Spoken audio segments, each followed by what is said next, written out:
নমস্কাৰ, মই হৰিদাই কচুৰ তলৰ পৰা সকলোকে স্বাগতম জনাইছোঁ। আজি কচুৰ তললৈ আহিলোঁ কচুৰ কেঁচা কচুৰ চাটনি খাম বুলি।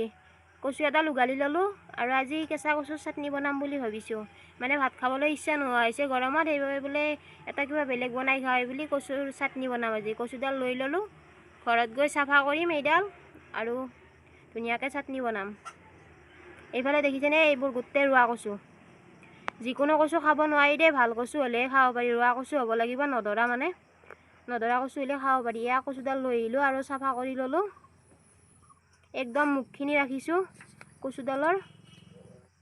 আৰু এইফালে মছলা যোগাৰ কৰি ল'লোঁ, ধনিয়া, আদা, নহৰু, সৰিয়হ, জলকীয়া, নিমখ লৈ লৈছোঁ।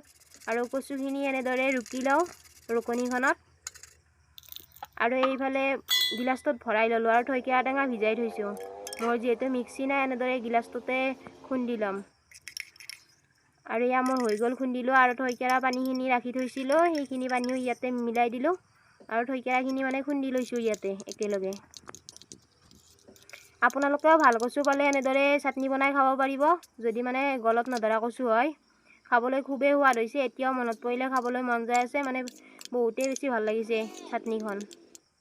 আজিৰ ভিডিঅ'টো ইমানেই আছিল। এয়া কচুৰ চাটনি বনাই দেখুৱালোঁ আপোনালোকক। যদিহে ভাল পায় আগৰ দৰে মৰম দিব বুলি আশা ৰাখিলোঁ। পুনৰ এটা নতুন ভিডিঅ'ত সকলোকে লগ পাম। সকলোৱে ভালে থাকক।